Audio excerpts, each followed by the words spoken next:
Bonjour chers parents, bonjour chers frères et sœurs, bonjour à tous nos amis, à tous ceux qui nous suivent depuis longtemps. Que la grâce de Dieu soit avec vous et que sur vous et dans tous les domaines de votre vie. C'est pour moi un réel plaisir et une immense joie de me retrouver avec vous encore ce matin pour parler des choses concernant notre Seigneur, le royaume des cieux. Vous savez, nous ne savons faire que cela. Voilà. C'est une grande joie pour nous de parler toujours de Jésus. C'est l'opportunité qui nous est donnée à travers les réseaux sociaux de communiquer le message de notre Seigneur à tous ceux qui peuvent bien nous suivre. Et c'est pour nous un réel plaisir de le faire. Voilà. Je le dis tous les jours, nous ne détenons pas, nous ne venons pas parce que nous sommes des experts. Non, non, non. La petite portion de l'évangile et des messages que nous recevons, c'est ce que nous venons communiquer. Voilà. Il y en a qui sont encore plus experts que nous autres. On ne vient pas pour étaler nos connaissances ou nos talents ici. Ce n'est pas le cadre, ce n'est pas notre but. Voilà. Aujourd'hui, les réseaux sociaux sont envahis par, il faut qu'on le dise, sont envahis par toutes sortes de personnes qui présentent le message tel qu'ils le reçoivent, et il y a des messages qui égarent. Si nous qui avons reçu le véritable Jésus, oui, ça je le dis, je le confirme, alors avant le véritable Jésus, si nous ne passons pas de temps à autre pour témoigner de ce que nous avons vécu, de ce que nous vivons, de ce que nous avons su et nous savons, la portion de l'écriture que nous savons, si nous ne sommes pas en train de parler, de communiquer ça, ce serait faire preuve d'ingratitude et c'est une manière de laisser le mal prospérer. Voilà, c'est pourquoi toutefois que l'occasion nous est donnée, nous ne devons pas fermer la bouche face à tout ce qui se passe. Voilà, tous les enseignements que nous avons reçus et que nous avons la possibilité d'annoncer, de proclamer, ne nous taisons point là-dessus parce que Jésus-Christ nous a bénis et nous a donné sa parole. Il veut que cette parole-là soit annoncée, soit prêchée jusqu'aux confins de la terre. Et nous aurons, j'ai commencé un peu tôt parce que nous aurons deux thèmes, voilà, deux thèmes aujourd'hui. Et je vais donner les thèmes, le premier thème tout à l'heure, mais pour l'instant, voilà, veuillez vous connecter et puis partager le direct pour que tous ensemble, où que nous soyons, chacun puisse recevoir quelque chose. Parce qu'il y a de bons enseignements en ces deux thèmes-là. Le premier thème, ce sera « Tout m'est permis, mais tout n'est pas utile ». Tout m'est permis, mais tout n'est pas utile. Voilà. Et le deuxième thème, ce sera un thème encore, ce n'est pas pour attaquer quelqu'un, mais c'est une réalité. Le deuxième thème, ce sera arrêtez de vous faire arnaquer, cherchez le véritable Jésus pour votre salut. Voilà, c'est un thème qui va véritablement montrer certaines choses. Il faudrait que nous nous connectons. Le deuxième thème, ce sera arrêtez de vous faire arnaquer, cherchez le véritable Jésus-Christ pour votre salut. Et le premier thème, c'est tout m'est permis, mais tout n'est pas utile. Donc, veuillez vous connecter. Bonjour à chacun. Voilà, je vois, salut à tous. Je vois que vous êtes là. Voilà. Je bénis le nom du Seigneur pour la vie de toutes ces personnes qui nous suivent depuis loin, depuis de très loin. Voilà. Que Dieu bénisse votre fidélité, votre attachement, et cet amour que vous avez pour lui. Voilà. Que la grâce de Dieu demeure sur vous. Merci pour ma petite sœur Claverie depuis la Suède. Que Dieu te bénisse. Voilà. Je suis heureux que tu sois connecté. Voilà. Merci, que Dieu soit avec toi. Que la grâce de Dieu soit toujours avec toi. Voilà. Je vois aussi également maman, mon épouse, qui est connectée. Voilà. Merci. Merci pour le soutien. Voilà. Merci pour le soutien. Je vois Bella qui est connectée depuis Yopougon. Voilà. Bella, Dieu te bénisse. Merci pour tout. Merci de nous suivre.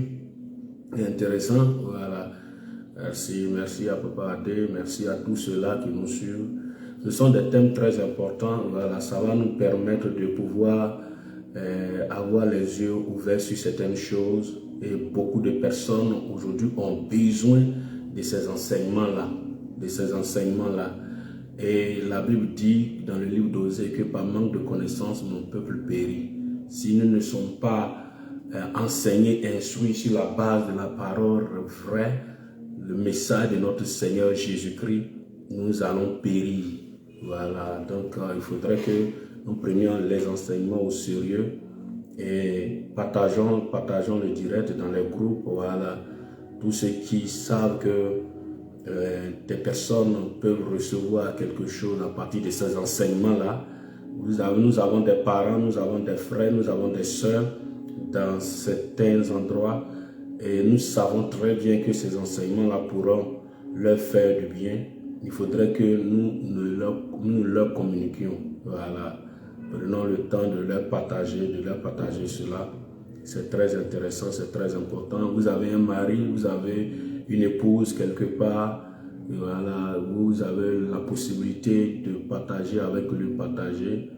Voilà, donc bonne arrivée à tous, voilà, partager et puis nous allons commencer. Quand nous allons commencer, on ne s'arrêtera plus. Voilà. Je sais que ce midi, et vous êtes nombreux à vouloir suivre ce direct pour que ça vous fasse du bien.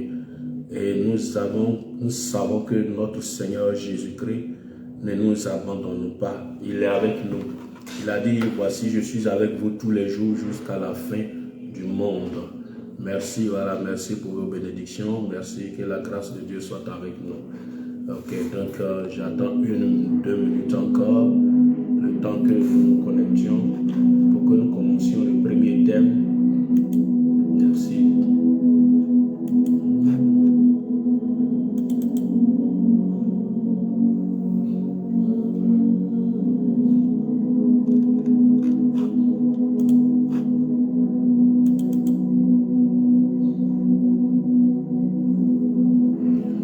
Ok, merci, nous allons commencer. Nous allons commencer pour ce matin. Comme je l'ai dit, le premier thème c'est tout m'est permis mais tout n'est pas utile. Tout m'est permis mais tout n'est pas utile. Tout m'est permis mais tout n'est pas utile. C'est un thème qui avoisine un peu l'autre thème que nous avons développé tout récemment. Ne vous conformez pas au siècle présent. Voilà. C'est dans la même optique. Cependant, à partir de chaque thème, Dieu a un message particulier. Voilà. Dieu a un message personnel. Dieu a quelque chose d'important à nous communiquer. Pour cela, nous allons lire 3 passages. 1 Corinthiens 6, 12, 1 Corinthiens 10, 23 et Romains 14, le verset 14. Je vais d'abord lire 1 Corinthiens 6, 12 dans la version lue seconde. Tout m'est permis, mais tout n'est pas utile. Tout m'est permis, mais je ne me laisserai asservir par quoi que ce soit. Tout m'est permis, mais tout n'est pas utile. Tout m'est permis, mais je ne me laisserai asservir par quoi que ce soit. Ça c'est 1 Corinthiens 6, 12. 1 Corinthiens 10, le verset 23, toujours dans la version lue seconde. Tout est permis, mais tout n'est pas utile. Tout est permis, mais tout n'édifie pas. Dans la version King James, 1 Corinthiens 10, 23, toutes choses me sont permises, mais toutes choses ne sont pas opportunes. Toutes choses me sont permises, mais toutes choses n'édifient pas. Toutes choses n'édifient pas. Pourquoi ce thème? Aujourd'hui, nous voyons que on parle de la liberté en Christ.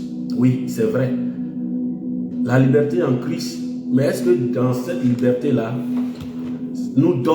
cette liberté nous donne le droit de faire tout ce que nous voulons? C'est pourquoi cet enseignement, pour que nous sachions que malgré que nous ayons cette liberté en Christ, mais cette liberté aussi a des limites. Quand nous partons en Galates 5, verset 1, il dit c'est pour la liberté que Christ nous a affranchis.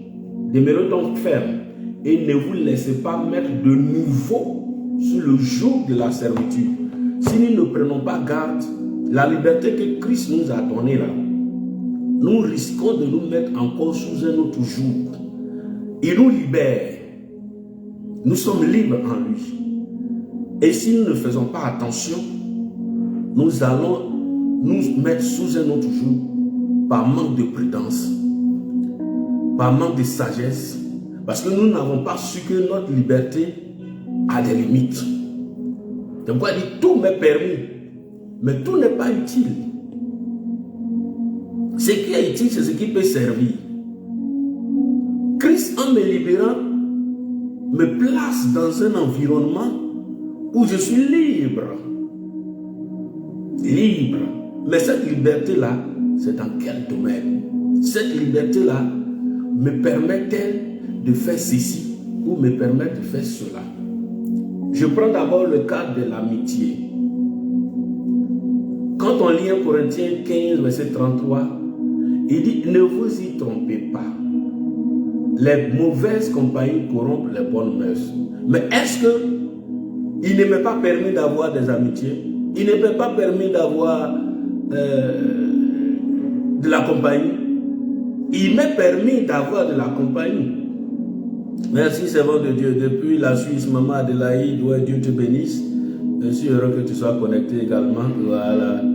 Que Dieu te bénisse. Dieu bénisse ton ministère là-bas. Ça fait 2 jours. Donc, je revenais pour dire que nos amitiés, nos compagnies nous permettent de pouvoir faire quelque chose de bon. Mais est-ce que toutes les amitiés, toutes les compagnies nous sont permises par Dieu? C'est pourquoi il dit les mauvaises compagnies corrompent les bonnes mœurs. Donc, dans ta liberté d'avoir des amis, il faut savoir quel est le type d'amis que Dieu veut. Donc, tout n'est pas utile là. Dans l'utilité, il faudrait que tu saches, dans ton utilité, quand on parle d'utilité, il faudrait que ce soit de la volonté de Dieu. Aujourd'hui, ce n'est pas dans toutes les amitiés qu'on doit rentrer. On ne doit pas faire amitié avec tout le monde. Je suis désolé. Ce n'est pas parce que tu cherches à gagner quelqu'un qu'il faut l'accompagner dans maquis pour aller boire. Qu'il faut l'accompagner dans boîte de nuit. Il t'est permis de le gagner. Mais ce n'est pas utile que tu l'accompagnes dans certains lieux. Ce n'est pas utile que tu l'accompagnes dans certains endroits. Aujourd'hui, beaucoup s'appuient sur le fait que Paul a dit je me suis fait tout pour gagner, donc il faut faire tout avec lui. Je me suis rendu fait pour gagner les fêtes, donc il faut m'affaiblir. Ce n'est pas de ça qu'il parle, hein? Pas de ça. Il y a beaucoup de choses, nous devons faire attention.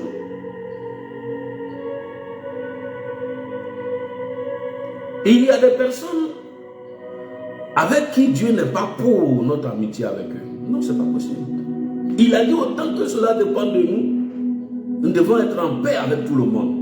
Être en paix avec tout le monde ne veut pas dire avoir des amitiés avec tout le monde. C'est ce qui fait qu'aujourd'hui, beaucoup se détruisent. Beaucoup aujourd'hui se mettent dans des amitiés de boissons. Ils forment un groupe de boissons. Donc du coup, il est difficile pour eux d'arrêter l'alcool tant que ces amis-là vont subsister. Tant que ces amis-là seront dans leur vie, ils ne pourront pas. C'est difficile. Parce que toi, soit c'est toi qui les influences, ou c'est eux qui t'influencent.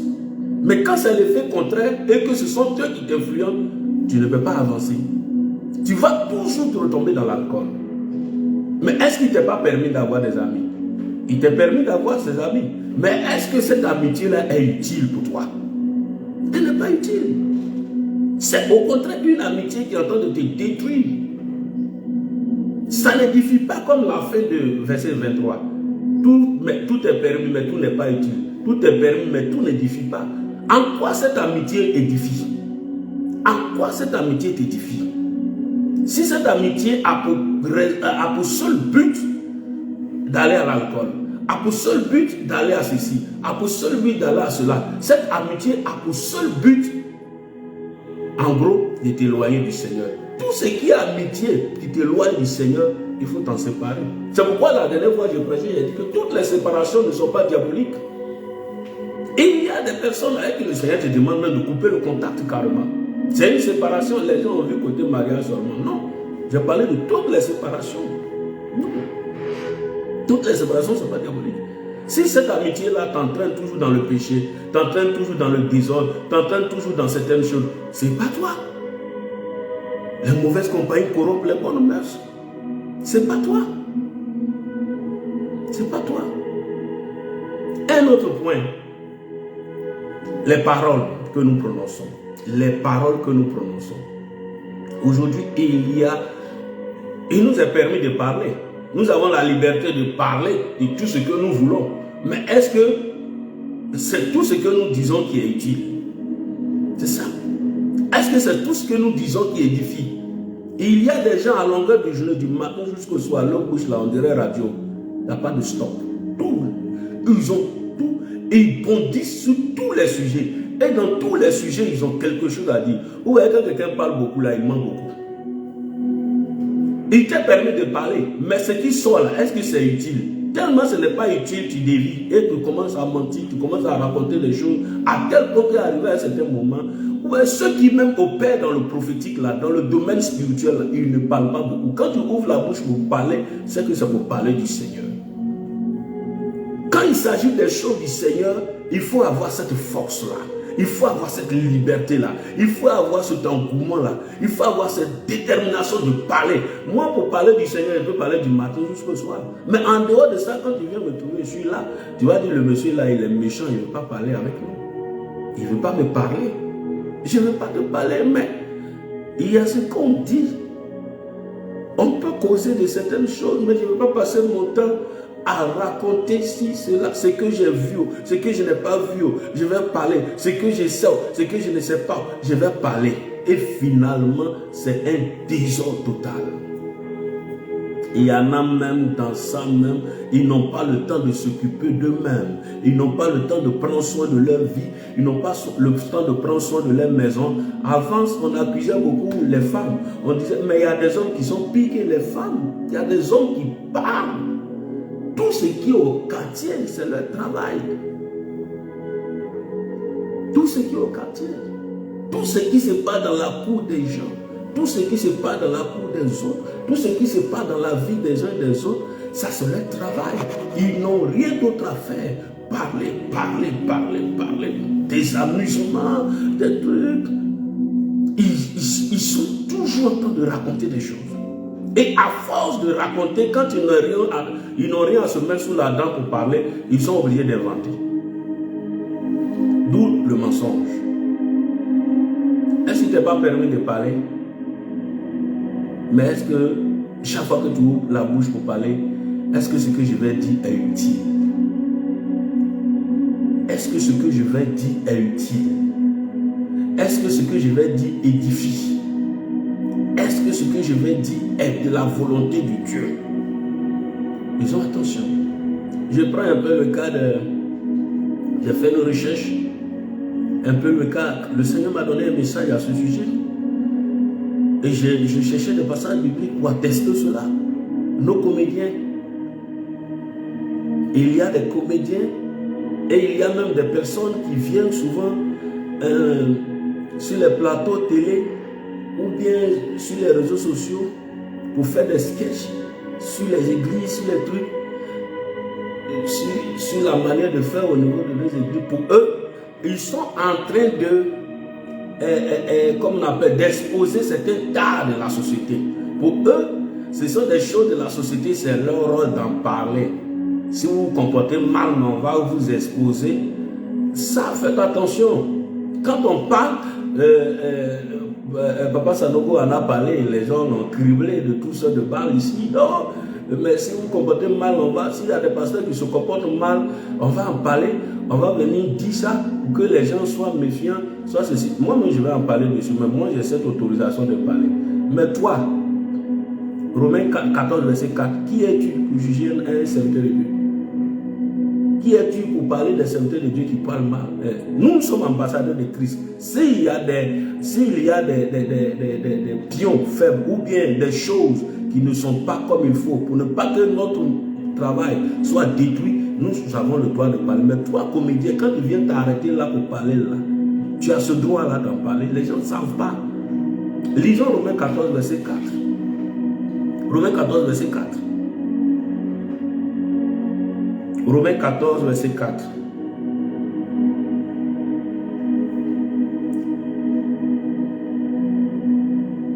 Qui es-tu, toi qui juges un serviteur d'autrui, s'il se tient debout, ou s'il tombe, cela regarde son maître. Mais il se tiendra debout, car le Seigneur a le pouvoir de l'affermir. Nous, c'est notre maître. Nous sommes à ce service. Nous sommes au service du Seigneur. Et nous sommes ses serviteurs. Donc quand parmi les serviteurs là, certains travaillent mal, il nous donne ce droit-là de dire, quand on vient, on parle là, mais toi qui es assis là, tu connais ta vie, non, les pasteurs sont ceci, les pasteurs sont cela. Pourtant, parfois, même toi, tu vis à une femme que tu n'as pas encore dotée. Et vis à une femme que tu n'as pas dotée. Tu continues de l'étudier pendant 15 ans, tu as fait des milliers d'enfants avec elle, et c'est toi qui viens t'asseoir pour raconter des bêtises, pour dire que les pasteurs font ceci, les pasteurs font cela, les églises sont ceci, les églises sont cela. Toi, tu n'as pas le droit. Nous, on a le droit d'en parler s'il y a des tas. C'est pourquoi beaucoup doivent comprendre. Tout est permis, tout n'est pas utile. Donc, dans vos comédies, là, quand vous parlez là, sachez ce que vous dites. Parce que quand il y a des esprits faibles qui se saisissent de ça, ils ont une manière de traiter ça. Parce que beaucoup parlent, ils voient le côté exposé, mais ils ne voient pas le côté solution. Pour eux, c'est des flèches, des lances qu'ils lancent à l'église, des pics qu'ils lancent à l'église de Jésus-Christ. Mais faites attention faites attention dans vos comédies, dans vos sketchs là. Faites attention. Faites attention dans vos sketchs. Romains 14, verset 4. Qui es-tu pour juger le serviteur d'autrui? Ce n'est pas ton serviteur. Ce n'est pas toi qui l'as mandaté. Donc si c'est le maître qui a mandaté, s'il y a de faux ouvriers, il en parle. J'ai un message sur ça, je vais en parler tout à l'heure. Mais j'ai ce droit. Donc faisons attention. Faisons attention à ce qui sort de notre bouche. Faisons attention à toutes ces paroles d'amusement. Faisons attention à ces paroles de comédie. Faisons attention à ces sketchs-là, à ces choses-là qui ne sont pas forcément encouragées, recommandées par le Seigneur. Beaucoup ne le savent pas. Beaucoup ne le savent pas. Donc ils font par ignorance. Mais tout acte que nous posons, nous avons une conséquence. On a dit, mais il le fait dans l'ignorance. Mais beaucoup ont été interpellés sur ça. Beaucoup ont été interpellés sur ça. Si je viens maintenant aux actes, les actes que nous posons là, tout nous est permis, mais ce n'est pas tout qui sont utiles. Ce n'est pas tous ces actes-là qui sont utiles. Faisons attention. Ce n'est pas tous ces actes qui sont utiles. Nous devons savoir dans quoi Dieu est. Ce que nous sommes en train de faire là, est-ce que Dieu est dedans? Est-ce que Dieu est partant? Quelle est la volonté de Dieu dans ce que je suis en train de faire? C'est légion, c'est beaucoup. Mais toi-même de ta position, quand tu es en train de faire telle chose, pose-toi la question, est-ce que Dieu est pour ce que je suis en train de faire? Quelle est la volonté de Dieu dans ce que je suis en train de faire? Même s'il m'est permis de faire, mais est-ce que c'est utile? Est-ce que c'est utile? Il arrive parfois où tu es en train de faire telle chose et puis le Seigneur t'interpelle. Ce que tu es en train de faire, il te demande de mettre sous pause. Et puis lui, il t'appelle quelque part pour faire telle chose. Pour faire telle chose. Non, c'est ce qui fait que parfois beaucoup ont des problèmes par rapport à l'appel. Parce que dans l'appel, ils sont toujours en train de vouloir faire ce qu'ils veulent. Dieu les a appelés à le servir. Mais leur volonté, c'est de faire ce que eux-mêmes veulent. Eux-mêmes veulent. On va lire un passage de Paul, Romains et Philippiens 3, verset 4 à 8. Un passage très riche. Philippiens 3, verset 4 à 8. Moi aussi, cependant, j'aurai sujet de mettre ma confiance en la chair. Si quelqu'un autre croit pouvoir se confier en la chair, je le puis bien davantage. Moi, circoncis le 8e jour de la race d'Israël, de la tribu de Benjamin, hébreu né d'hébreu, quant à la loi pharisien, quant aux zèles persécuteurs de l'Église, irréprochable à l'égard de la justice de Dieu, de la loi, mais ces choses qui étaient pour moi des gains, je les ai regardées comme une perte à cause de Christ. Et même je regarde toutes choses comme une pète à cause de l'excellence de la connaissance de Jésus, Christ mon Seigneur, pour lequel j'ai renoncé à tout et je les regarde comme de la boue afin de gagner Christ. Vous voyez ici, Paul était en train de dire, de par sa position, de par ce que Dieu lui a donné déjà, il a sujet de lui aussi s'enorgueillir. Il a sujet de faire mention de sa position. Il a sujet de parler de certaines choses. Mais ces choses-là, il ne trouve pas ça utile. Il ne trouve pas ça utile. Sinon, il pourrait le faire. Mais quand tu dois le faire, il doit en faire mention, c'est que ce soit dans le but d'édifier. C'est que ce soit dans le but que ça puisse apporter quelque chose d'intéressant dans la marche chrétienne, dans la vie d'une personne. Il a regardé toutes ces choses-là, des choses qu'il ne considère pas, alors qu'il aurait sujet, il dit j'aurais sujet de mettre ma confiance dans la scène. Si moi circoncis le 8e jour, il veut dire qu'il est aussi hébreu. Hébreu né d'hébreu. Mais ces choses-là, il les regarde comme telles. Aujourd'hui, il y a beaucoup de choses que nous faisons qui dérivent.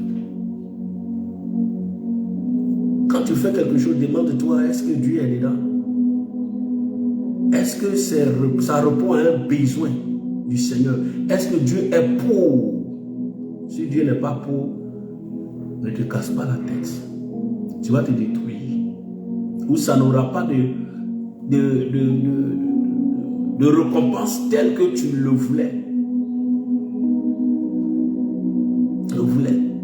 J'ai dit à quelqu'un une fois qui donnait bien sa dîme, qui était régulier. Un jour, il est venu au travail, je l'ai vu, je lui ai dit que le Seigneur dit tu es régulier dans l'apport de la dîme, tout ça, mais est-ce que c'est utile que tu prennes ton argent tous les jours en train d'acheter une boisson pour donner aux gens? Et que hier, tu as pris ton argent pour acheter des boissons, vous êtes allé boire. Il a dit effectivement Dieu te parle parce que hier on s'est saoulé même, on n'a pas dormi. C'est pourquoi ce matin il est si lourd. Il sait ce qu'il disait.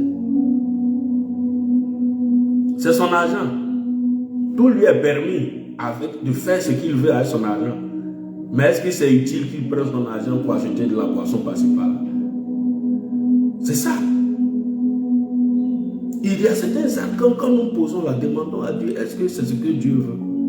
Est-ce que c'est utile? Le fait de prendre mon argent, acheter des boissons passagères, à ceci, cela, est-ce que c'est la volonté de Dieu? Est-ce que ça édifie quelqu'un? Ça édifie? Non. Ce sont ces choses-là.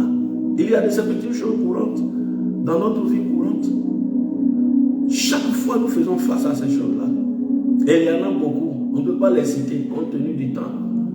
Mais ce que tu dois comprendre, la conclusion, c'est que quand tu es dans une position et que tu dois parler, tu dois avoir des amis, tu dois faire quelque chose, demande-toi, est-ce que ce que je suis en train de faire là, ça édifie? Ce que je vais dire là, est-ce que ça va édifier? Est-ce que ce sera édifiant pour quelqu'un? Est-ce que c'est de la volonté de Dieu? Il y a des causeries, même le Seigneur ne nous autorise même pas à mettre notre bouche dedans, je vous dis. Le Seigneur ne nous autorise pas à mettre notre bouche dedans. Je prends aujourd'hui le cadre du domaine politique. Il est permis à un chrétien de faire la politique. Mais quand toi tu rentres dans un parti ou bien tu es dans tel poste ou bien dans telle position, demande-toi l'utilité. Pourquoi Dieu t'y envoie? Il y a des gens effectivement que Dieu a mandaté dans l'ancien. Il y a beaucoup de personnes que Dieu a établies sur les nations à des postes d'autorité.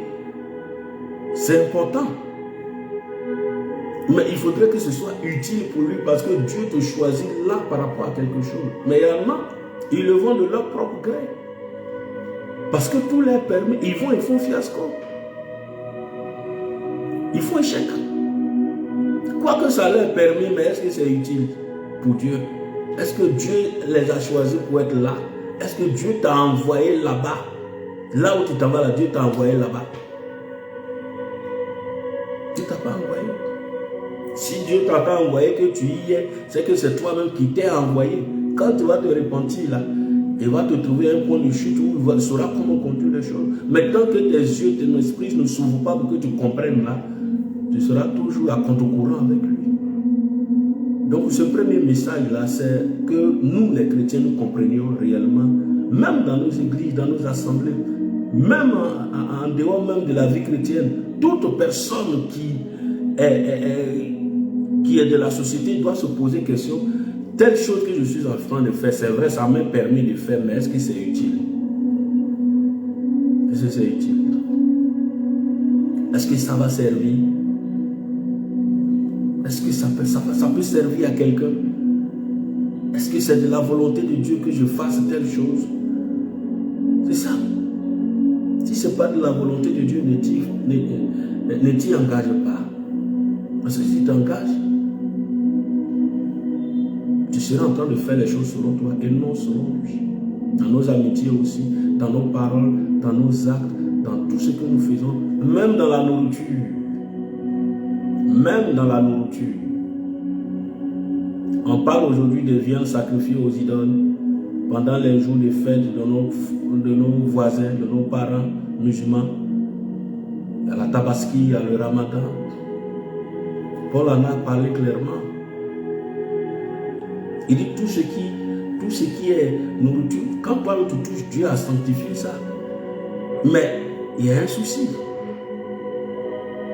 C'est viande qu'on sacrifie là, ça à qui on sacrifie. Il t'a permis de manger, mais est-ce que c'est utile? Est-ce que c'est utile? Il y a tout ça que nous devons comprendre. Est-ce que c'est vraiment utile?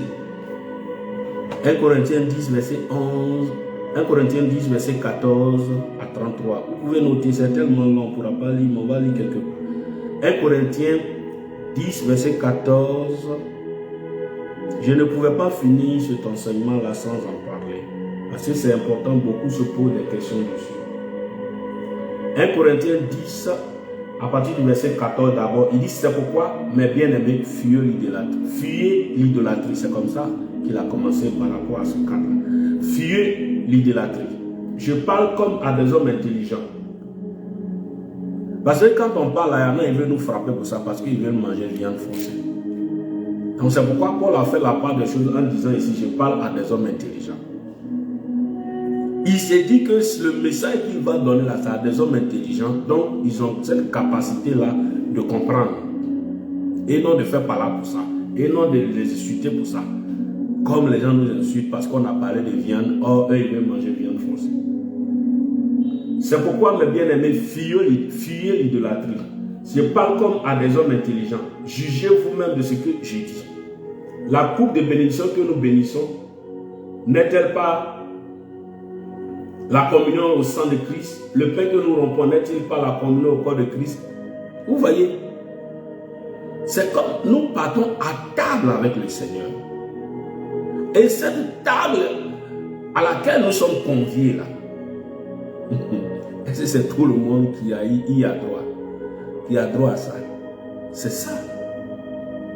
Maintenant, les gens partagent leur coupe de bénédiction avec leur Dieu. Et puis toi, tu te lèves, tu vas prendre part à ça. S'il y a des esprits faibles, d'autres chrétiens qui te voient assis là, dans ça, quel sera le témoignage? Même pareil, même quand ils vont te voir, ils vont te dire quoi? C'est le témoignage. Puis la participation, alors que notre Dieu nous a demandé de fuir l'idolâtrie. De fuir l'idolâtrie. Nous tous, nous avons des amis dans ce domaine-là. Moi, j'ai des grandes amitiés dans ce domaine-là. J'ai des imams qui sont mes amis. Mais il y a des limites. Tout m'est permis, mais tout n'est pas utile. Tout n'est pas utile. Il peut m'envoyer un poulet en entier. Je tue, je mange, c'est normal, j'en ai tué plein. Mais il a pris la viande, il l'a sacrifié. Moi-même, je sais. C'est différent. Tout m'est permis, mais tout n'est pas utile. Je vais continuer le passage. Puisqu'il y a un seul pain, nous qui sommes plusieurs, nous formons un seul corps, quand nous participons tous à un pain, à un même pain. Paul a pris le temps de parler, de présenter la chose dès le départ. La table à laquelle nous participons, c'est donné à qui d'abord et comment ça se présente. C'est ça qu'il faut voir, c'est ça qu'il faut comprendre. Vous voyez les Israélites selon la chair, ceux qui mangent les victimes ne sont-ils pas en communion avec l'autel? Ils sont en communion avec l'autel. Mais si toi aussi tu dois manger avec eux, tu es en communion avec l'autel. C'est ça le souci. Je ne parle pas d'hôtel où on dort là. Non. Hôtel AUT. Voilà. Le sanctuaire. Que dis-je donc au verset 19? Que la viande sacrifiée aux idoles est quelque chose ou qu'une idole est quelque chose. Nullement. Je dis que ce qu'on sacrifie, on le sacrifie à des démons. 1 Corinthiens 10, verset 20. 1 Corinthiens 10, verset 20. Je dis que ce qu'on sacrifie, on le sacrifie à des démons et non à Dieu. Or, je ne veux pas que vous soyez en communion avec les démons.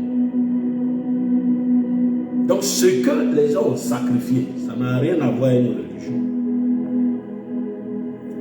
Et qui n'est pas, toi, de la position de Christ. Parce que nous parlons de Christ ici. Donc, tout autre sacrifice qui ne rentre pas dans le programme de Christ, voilà ce que la Bible, c'est comme ça que la Bible voit la chose.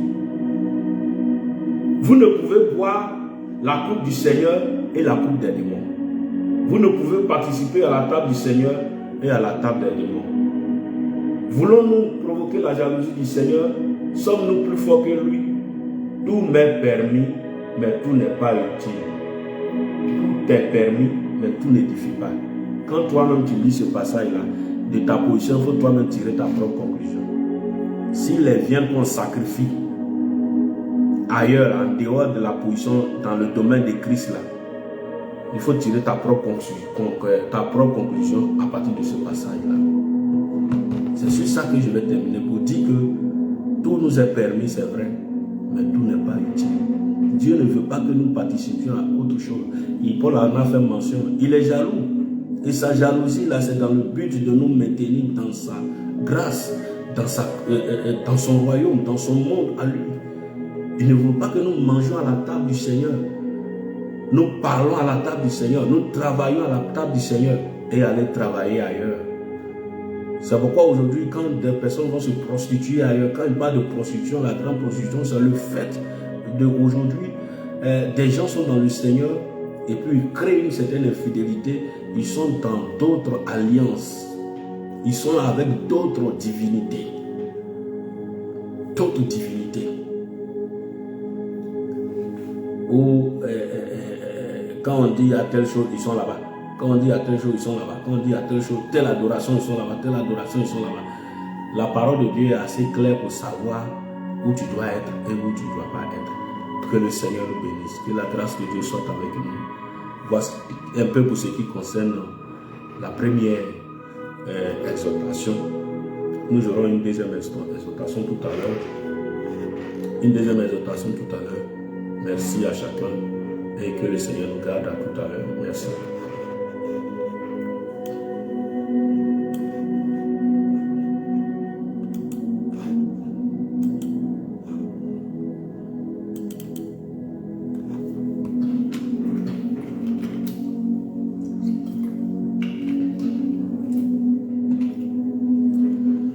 Ok, nous allons enchaîner en même temps avec le deuxième message.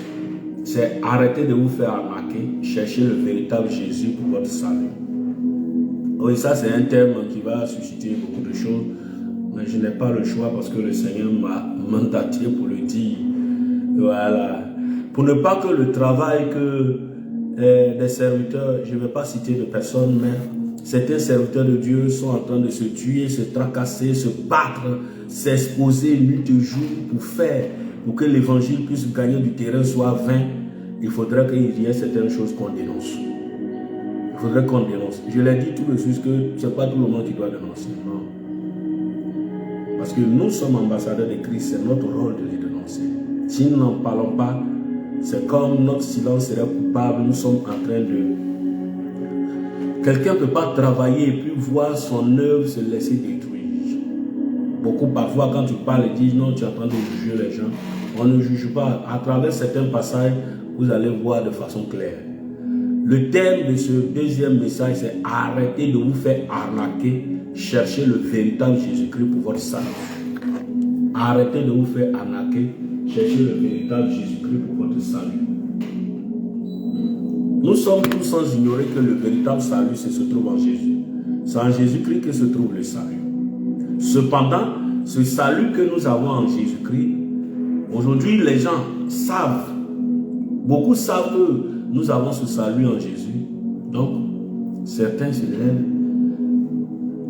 Ça devient un investissement. Voilà. Ça devient une course à l'enrichissement. Et beaucoup se servent de cela dans un mauvais sens.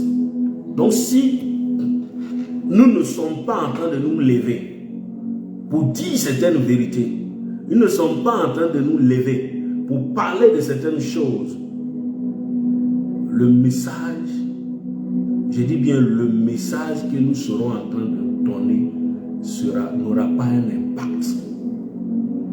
Parce que les gens s'investissent. Aujourd'hui, le faux est plus à la place. Le faux est plus dans la place. Donc, les gens se voient obligés. Je dis bien, les gens se voient obligés d'accepter ce qui est commun, ce qui est beaucoup vu. Donc, si nous n'envahissons pas les réseaux sociaux, nous n'envahissons pas les places publiques pour partager le véritable message de Jésus-Christ qui sauve, il va sans dire que ce message vrai va rester sous silence. Pour cela, nous allons prendre un premier passage, Philippiens 3, verset 2, les versets 2, 18 et 19. Philippiens 3, les versets 2, 18 et 19. Prenez garde aux chiens, prenez garde aux mauvais ouvriers, prenez garde aux faux circoncis. Car il y en a plusieurs qui marchent en ennemis de la croix de Christ. Je vous en ai souvent parlé et j'en parle maintenant encore en pleurant. Leur fin sera la perdition. Ils ont pour Dieu leur ventre. Ils mettent leur gloire dans ce qui fait leur honte. Ils ne pensent qu'aux choses de la terre. La Bible en parle, donc c'est pas nous. Or, nous prêchons la Bible. Donc on ne peut pas se taire. On va prêcher. Prenez garde aux chiens, prenez garde aux mauvais ouvriers, prenez garde aux faux circoncis. 3 orientations. Et il y en a plusieurs.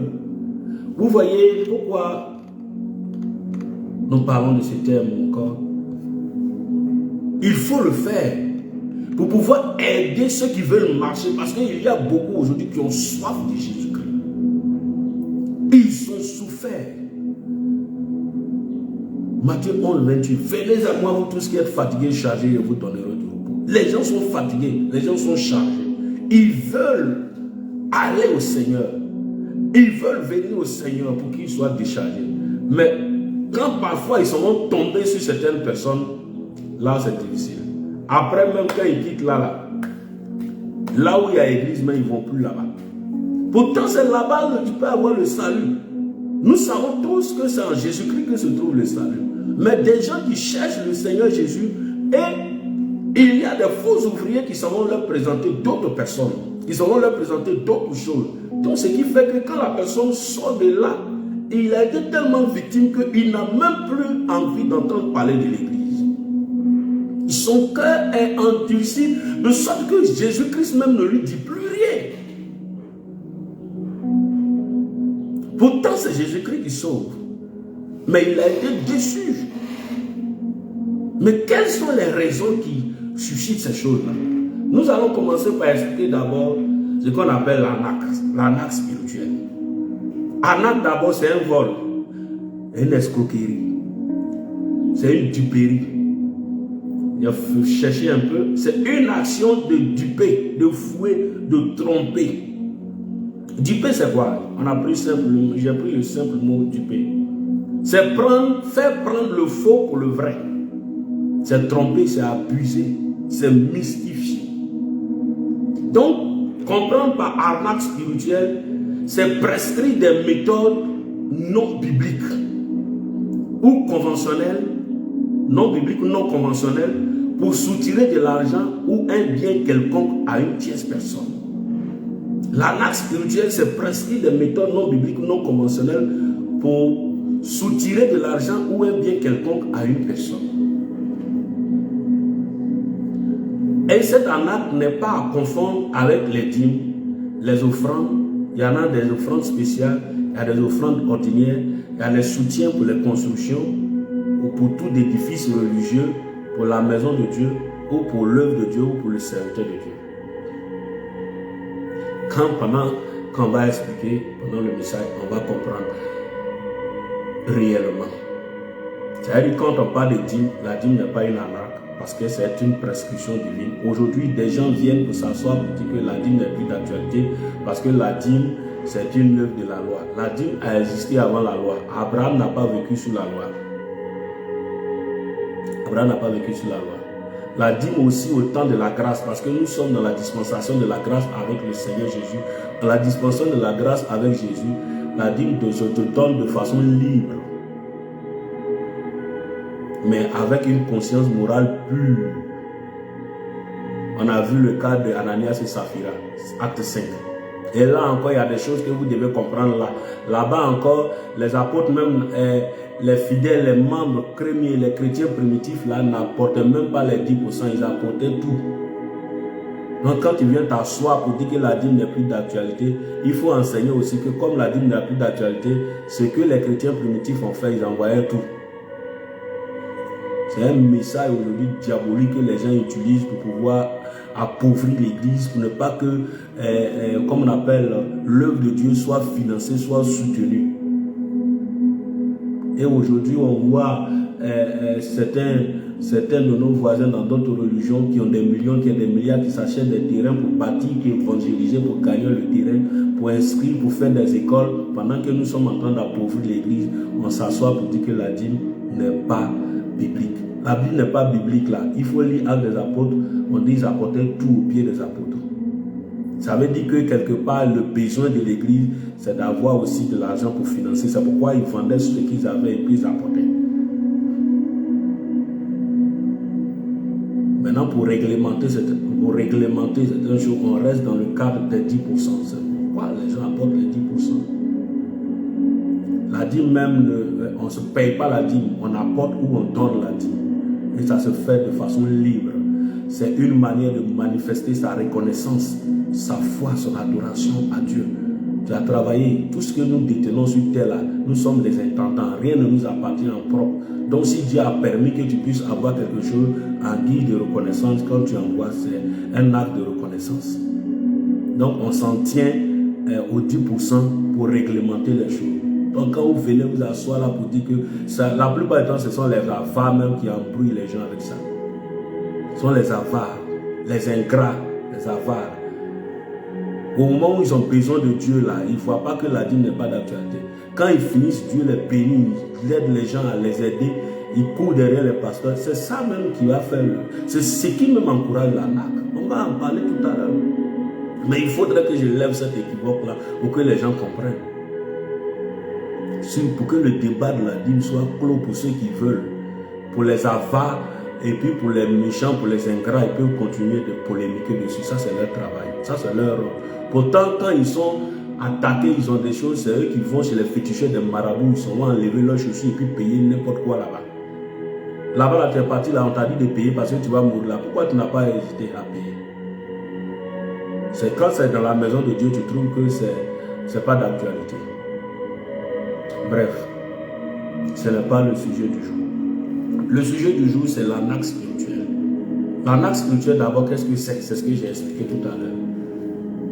Ce que j'ai expliqué. Ce sont des méthodes que des gens eux-mêmes créent pour pouvoir soutirer de l'argent ou un bien quelconque à quelqu'un. Les causes sont profondes. Elles sont nombreuses. Mais aujourd'hui, j'ai pris le temps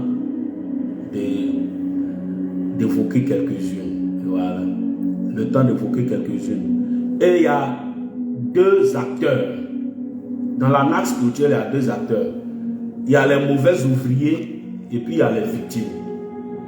Donc, il y a une part, les causes de l'arnaque là, il y a une part qui revient aux ouvriers et puis il y a une part qui revient aux victimes.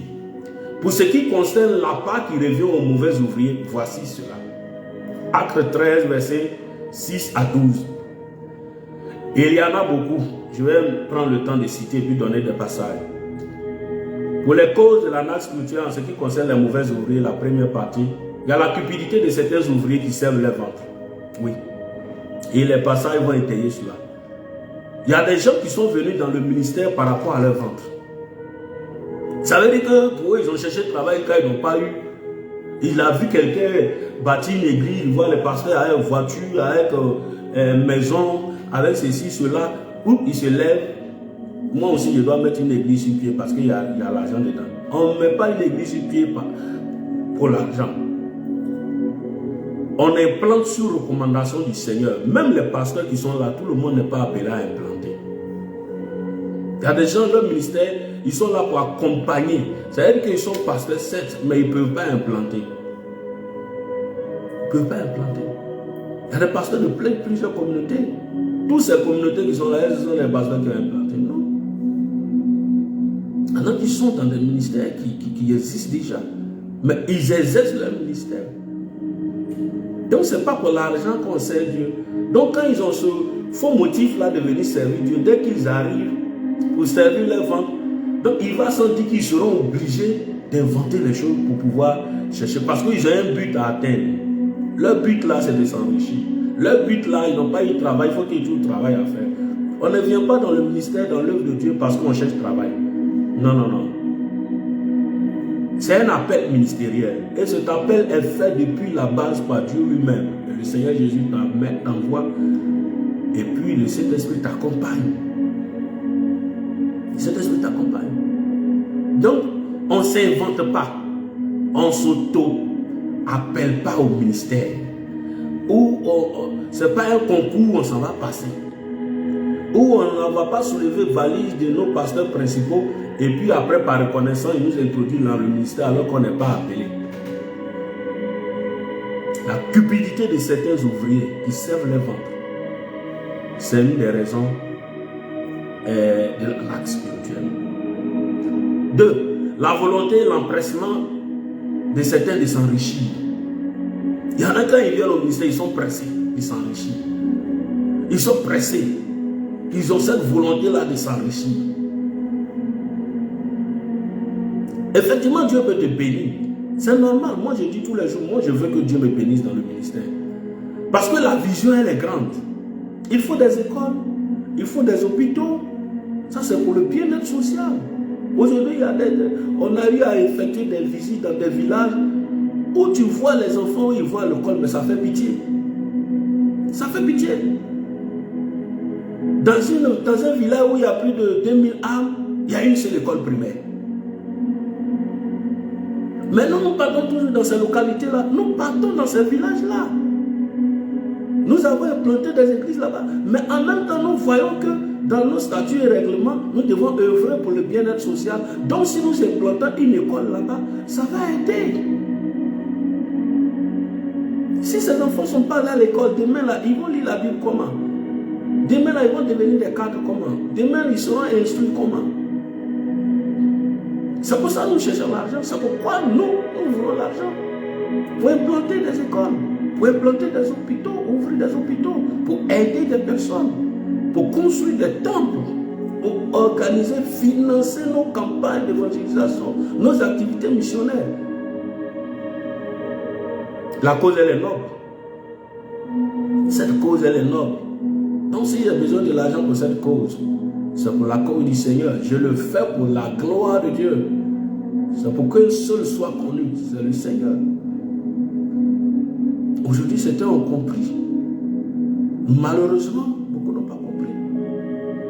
Mais il y en a, ils viennent là, ils sont pressés pour s'enrichir. Pourquoi on les voit? Vous ne m'avez pas insulté ici, vous ne m'avez pas calomnié ici, vous ne m'avez pas critiqué ici. Vous allez voir aussi que moi aussi, je suis quelqu'un. Je suis devenu quelqu'un dans ce monde-là aussi. Grosse voiture, grosse maison. marchent même, on ne peut plus les attraper. Mauvais ouvrier. Les loups dans la bergerie, Galates 2, 4. 2 Corinthiens 11, 26. 2 Corinthiens 11, 12 à 15. Retenez tous ces passages-là. Les loups dans la bergerie. Il y en a qui se sont introduits dans la bergerie pour pouvoir manger, pour pouvoir détruire, pour pouvoir mélanger le travail propre qui est en train d'être fait. Aujourd'hui, ils sont libres. Ils sont libres. Parce qu'on n'en parle pas par leur manière de faire. On n'en parle pas parce qu'on se dit que quand quelqu'un parle, on dit on entend de les juger. On entend de les juger. Des gens trouvent toutes sortes de choses, toutes sortes d'inventions. Ils sont pas inventés de ces choses-là. Toutes sortes de ces choses. Pour perturber les gens. Aujourd'hui, quand tu montes dans les cars, quand ils commencent à... Il y a des huiles ici qu'ils sont en train de vendre. Ils vont vendre de l'huile. Un bidon d'huile. Un bidon d'huile. Un petit bidon d'huile. Il va te dire 5 000 ou bien 10 000. C'est l'onction qui est dedans, tu vends, ou bien c'est l'huile là que tu vends. Quand on parle, on dit c'est l'huile qui vient d'Israël. C'est l'huile qui vient de Rome. On vous a dit c'est tout ce qui vient d'Israël qui est bon. C'est tout ce qui vient de Rome qui est bon. Tu connais l'origine de cette huile-là. On s'en va acheter de l'huile de sel dans des églises. J'étais sur un forum chrétien, il y a quelqu'un qui a posé la question, est-ce que l'utilisation de l'huile est autorisée? Oui, on peut utiliser l'huile. On peut utiliser l'huile d'onction. Ça s'utilise. Mais, sur les instructions, sous recommandation du Seigneur. Et puis le Seigneur, nous ne sommes pas des usines de production d'huile pour aller vendre l'huile. Si tu veux prier pour quelqu'un, par rapport à une situation, il vient avec son huile. Tu lui demandes d'acheter le type d'huile, il l'achète, tu consacres ça, tu pries, tu lui donnes, il s'en va. Maintenant, s'il ne sait pas où s'en procurer, il peut te donner l'argent. Si l'huile là coûte 2000 francs, je dis bien si l'huile là coûte 2000, tu lui dis l'huile là coûte 2000. L'huile là on achète à 2000 francs. Si c'est huile d'olive, c'est à 2000. Si c'est la bouteille coûte à 2000, tu lui dis c'est 2000. Il te donne les 2000, tu t'en vas acheter l'huile. Tu pries. Tu utilises, tu vas faire ce que tu dois faire avec lui. Tu le fais. Si lui, il connaît les efforts que tu as fournis pour lui, il doit te faire une offrande. C'est normal qu'il te fasse. Mais quand tu lui hurles qui coûte 2000, et puis tu viens, tu dis c'est 10 000 francs, 15 000, c'est un acte spirituel. Et je te dis c'est un acte spirituel. Jésus n'a pas vendu Dieu. Sel, foulard rouge, toutes sortes de choses on en vend. J'ai assisté à un programme d'évangélisation où en sortant de là, moi j'avais mal au cœur. Je ne vais pas dire le nom de la personne, on ne le dit pas. On ne le dit pas. En théologie, on ne le dit pas, mais c'est pas intéressant. J'étais parti pour représenter une des autorités qui m'avait mandaté. Il dit, ah, il y a tel qui est venu, il y a un programme spirituel, comme toi, tu es mon ministre de culte, va me représenter. J'arrive là-bas, mais c'était un bordel, vous m'excusez du mot, c'était un désordre total. Je vois de l'huile qu'on vend ici, du sel on vend. J'ai demandé, mais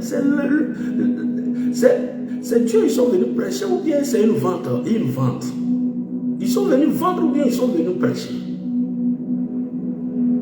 Mais il faut voir le cortège. Je dis bien, il faut voir le cortège de ces derniers. Mais avec ça, comment tu ne vas pas avoir l'argent? Et puis tu vas te promener et dire, ah, Dieu m'a béni. Ah, Dieu m'a béni. Dieu ne t'a pas béni, c'est ton arnaque qui t'a donné l'argent. C'est ton arnaque. Donc quand on parle d'arnaque spirituelle, sur ces choses-là, il faudrait que toi, chrétien, là, tu aies les yeux ouverts. Il faudrait que toi-même qui écoutes l'église, là, tu saches aussi que l'église de Jésus-Christ, ce n'est pas ça. Parce que c'est ce qui fait qu'aujourd'hui, on nous a mis tous dans le même sac. Et beaucoup nous insultent. Aujourd'hui, quand tu vas quelque part, que tu dis tu es homme de Dieu, même les gens, tu as honte. Par exemple, on vous met tous dans le même bateau. Les fois où je suis allé en voyage dans les transports en commun, je vous dis, quand tu es assis, pour ceux souvent, il y en a, on est dans la même ville, ils savent que je suis pasteur, et puis je suis assis dans le même cas avec eux, et quand les gens sont en train de parler de les huiles et de ceci, cela, mais c'est toi, ils regardent, le gars parle et puis il te fixe. Toi, tu as envie de rentrer sous le siège. Parce que la personne qui parle, il dit, c'est tel pasteur qui a prié dessus, c'est tel payé. Il y a l'onction, le Saint-Esprit va se manifester dessus. Cela, c'est un commerce. Il a 50 bouteilles et une bouteille fait 10 000. Ça fait combien? Arnaque spirituelle. C'est pourquoi j'ai donné la solution. Je suis allé clair pour dire, si l'huile coûte 2000 francs et que la bouteille, si c'est cette huile-là d'olive là tu as besoin, tu lui dis. Il te donne. Il va te donner. S'il veut te donner quelque chose, il va te donner. S'il ne veut pas te donner, laisse-le partir avec son ingratitude. Mais tu n'as pas à lui imposer des choses. Et je disais, à ce programme d'évangélisation-là, évangélisation de griffe entre guillemets, je ne sais pas si c'est évangélisation, ce programme, à ce programme de vente-là, voilà une femme qui achète du sel pour son commerce. Je dis bien achète du sel pour son commerce. Et à la sortie, voilà le sel qui tombe, qui se perd. Et je l'entends dire, hey, moi-même j'ai fait quoi à Satan? J'étais arrêté là, et puis je regardais sur ma moto. Ma pauvre moto, ça veut dire que tu te disais même, si tu n'as pas l'esprit, tu as dit, est-ce que moi-même je suis pasteur aussi? Tu vois le cortège et puis toi tu es assis dans ta petite moto, tu es assis là. Et celle j'ai acheté aussi pour aller faire mon commerce là. Voilà que c'est tombé. Satan même, il est contre moi. Il est ceci, il est cela. Et puis le Saint-Esprit me disait, tu vois, ils sont venus présenter quelque chose. Ils ne sont pas venus pour présenter Jésus-Christ. S'ils avaient présenté Jésus-Christ à cette femme, elle savait qu'elle peut tout perdre, mais elle ne peut pas perdre Jésus. Mais pendant que le sel en qui, sur quoi elle a placé son espoir est tombé, cette femme-là est démoralisée. Cette femme-là est déstabilisée, cette femme-là est attristée parce que on ne lui a pas présenté celui qu'on devait lui présenter. Quand tu présentes sel, quand tu présentes huile, quand tu présentes je ne sais quoi aux gens, tu mets Jésus où? Parce que c'est ton argent que tu veux. C'est de l'arnaque spirituelle. On invente de cette offrande-là. Arnaque spirituelle. Voici aujourd'hui quelqu'un qui vient prier pour toi. Et il vient prier pour toi. Voici un truc, on appelle ça offrande de rachat. Comme on appelle, on va bâtir des piliers de ta famille. On doit rebâtir les hôtels.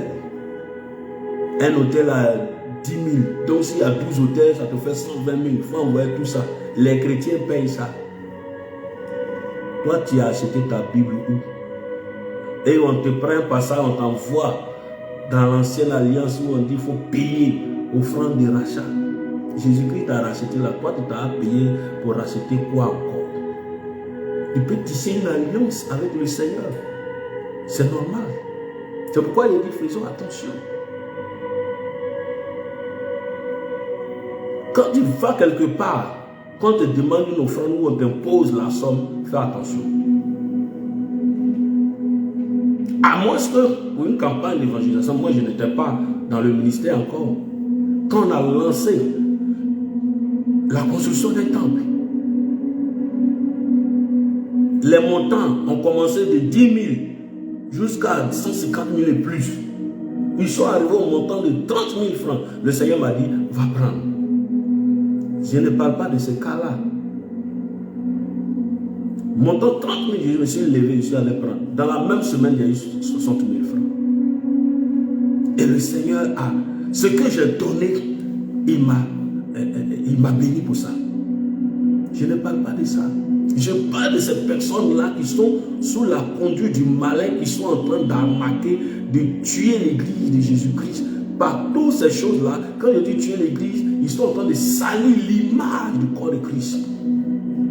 En inventant de ces choses-là. Et une fois que la personne arrive, doit prier. Bon, il faut faire une offrande de 300 000, je vais prier pour ton cas. 300 000 avant de prier pour ton cas. Jésus a dit ça où? Jésus-Christ a dit ça où? Mais en ce moment-là, nous autres, là, quand on commençait le ministère, personne n'allait prier pour nous. Parce qu'on n'avait pas de l'argent. Aujourd'hui, vous partez dans des églises pour que le pasteur te reçoive pour parler avec toi. Là. Il y a un cahier de consultation, de réception. Et tu payes. S'il doit te recevoir aujourd'hui, là, c'est 1000 francs. Réception, 1000 francs. Ah! Délivrance, 10 000, 15 000. S'il doit délivrer 25 personnes, tu ne peux pas 15 000.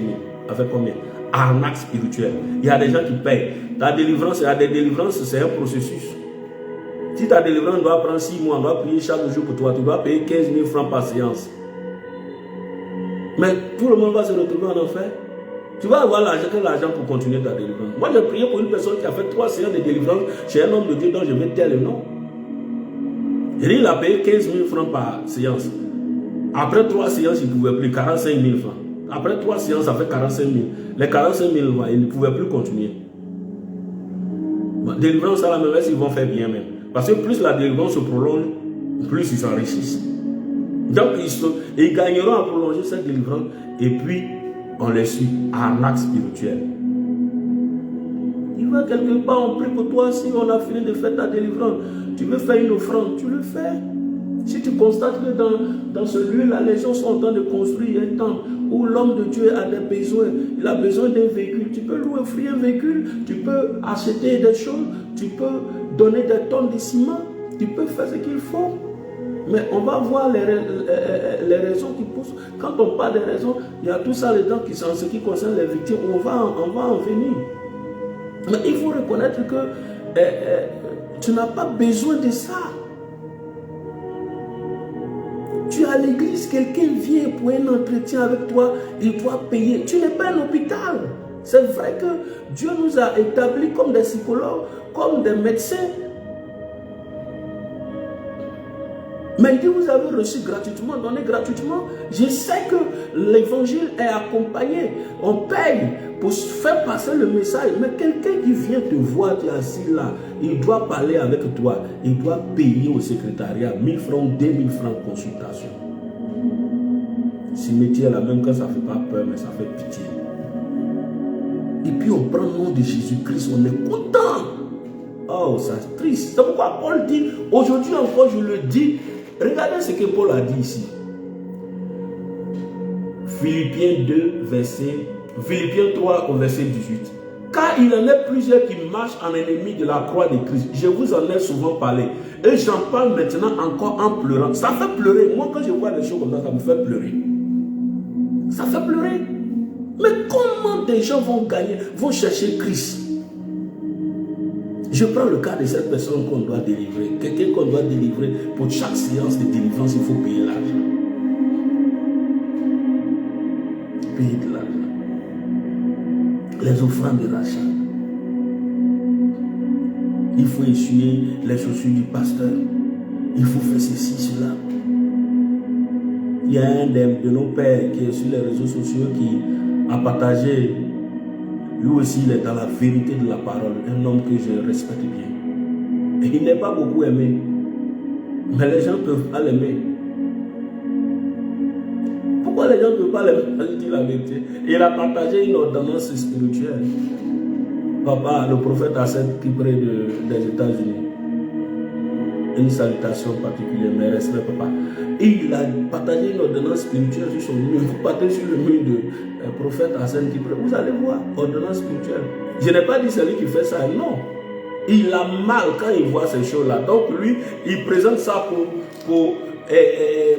dire aux gens, voilà ce que les gens font, c'est pas bon.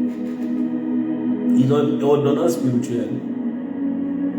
Quand tu lis, quand tu vois toi-même, tu es assis là et puis tu as mal. Savon des chances. Savon des chances. Toutes ces choses-là, quand tu vois, mais cherchez Jésus-Christ.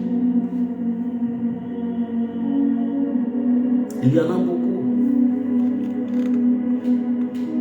Vous voyez? Donc ces mauvais ouvriers-là, ils sont dans la bergerie en train de travailler pour salir l'image de l'église. Comme je disais, pourquoi ils le font?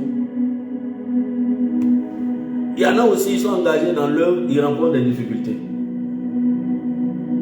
Ils se rencontrent des épreuves terribles dans le ministère. Donc ils s'engagent dans ça.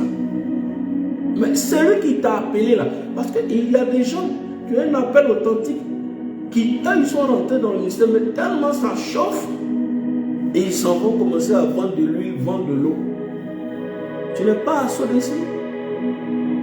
Tu n'es pas une usine de traitement d'huile.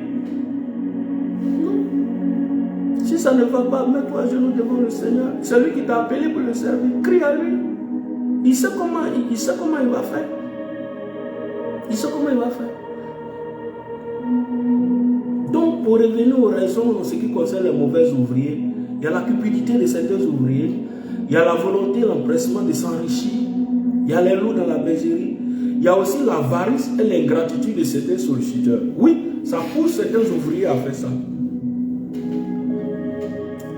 Qu'est-ce qu'on appelle l'avarice et l'ingratitude de certains solliciteurs? C'est ce que je disais tout à l'heure. Il y a des personnes aujourd'hui, il y a des hommes de Dieu authentiques, c'est vrai.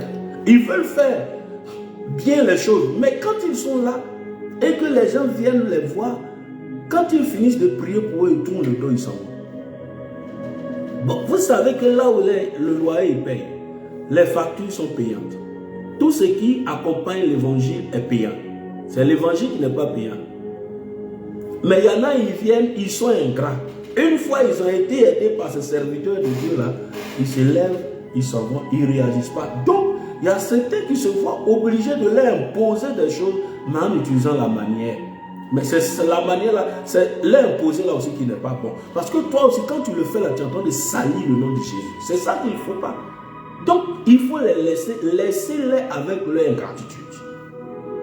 Laissez-les avec leur méchanceté. Laissez-les avec leur avarice. C'est tout. Laissez-les. Jésus même a guéri 10 lépreux, c'est un seul qui est revenu vers lui. Les 9 autres sont partis. Ils sont partis. Simple merci, là, ils ne sont pas venus. Donc ça veut dire que ce qui s'est passé à le bois vert, ça va se passer aussi à les bois secs que nous sommes. Ce n'est pas pour autant que nous allons vendre, comme on appelle, notre dignité de serviteur, de servant de Dieu, à cause de ce que les gens ne sont pas reconnaissants. Sinon, c'est une réalité, il y a beaucoup d'avarice, il y a beaucoup d'ingratitude dans ce milieu, il y a beaucoup d'ingratitude dans ce domaine-là. Les gens, tu vas prier pour eux, tu vas faire ceci, cela. Demain, quand ça va, c'est dimanche même où il doit aller à l'église. C'est dimanche-là, il choisit d'aller jouer au Maracana parce qu'il a eu travail. C'est dimanche, son jour de repos. C'est dimanche, il choisit d'aller avec les amis à la plage. C'est dimanche qui est son jour de Maracana, de plage. Quand parfois, il y a certains serviteurs qui voient ça, ils disent, ah, lui là, le jour va venir chez moi, là, il ne va plus le louper. Il faut le louper, laisse-le comme ça.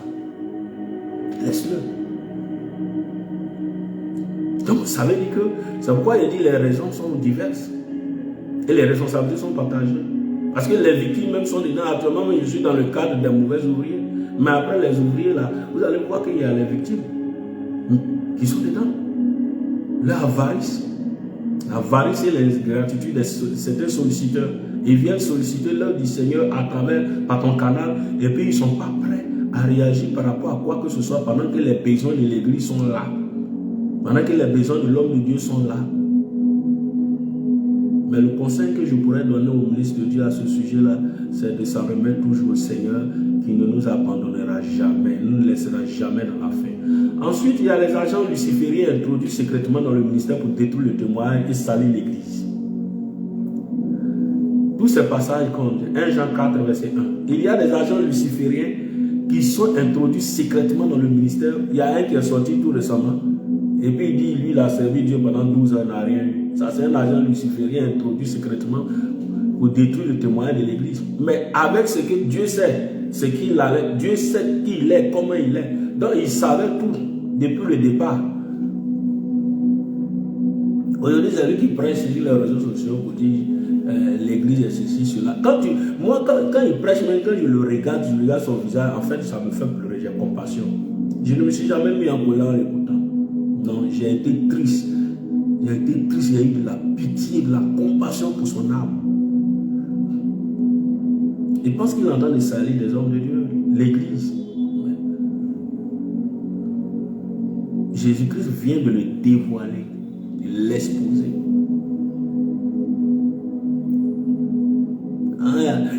Quand j'ai fait, il y a des hommes de Dieu qui m'ont appelé pour dire que tu vas mourir dans 2 jours, tu vas mourir dans une semaine. Ces hommes de Dieu l'ont pardonné, ne vous occupez même pas de lui. N'appelez pas quelqu'un pour dire, laissez-le comme ça. Il sait ce qu'il fait. Ne vous occupez pas. Quand je parle, vous connaissez. Moi, je n'aime pas faire mention des hommes, des gens qui ne sont pas des hommes dans mes directs. Mais quand je parle là, vous savez de qui il s'agit. J'ai servi Dieu pendant des années, je n'ai rien eu dedans. Ce sont des agents lucifériens introduits secrètement dans le ministère pour détruire le témoignage et salir l'église. Ceux-là, c'est eux qui créent la nappe spirituelle.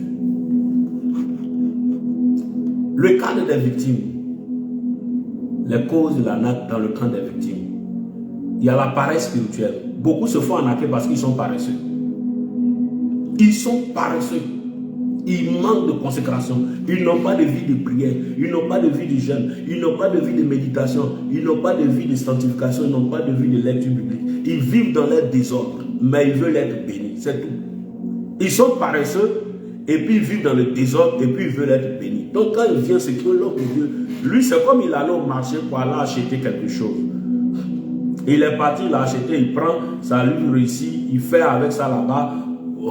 Le vendeur et l'acheteur, ils se sont séparés, chacun a eu sa part. C'est comme ça que les gens veulent transformer notre église de Jésus-Christ où on sauve là, où Jésus sauve là.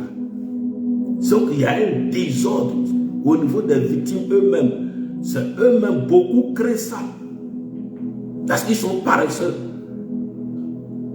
Ils ne veulent pas prier, ils ne veulent pas se consacrer, ils ne veulent pas chercher une intimité avec le Seigneur. Ils n'ont pas de vie de méditation, ils n'ont pas de vie de lecture biblique pour connaître la parole, pour nourrir l'intellect. Ils n'ont pas de vie de méditation pour être assis spirituellement. Donc, du coup, ce refus de se consacrer là, ils sont obligés de s'aligner derrière ces principes-là parce qu'ils recherchent une bénédiction, une grâce ou une délivrance quelconque. À tous les coups, vous allez vous faire arnaquer.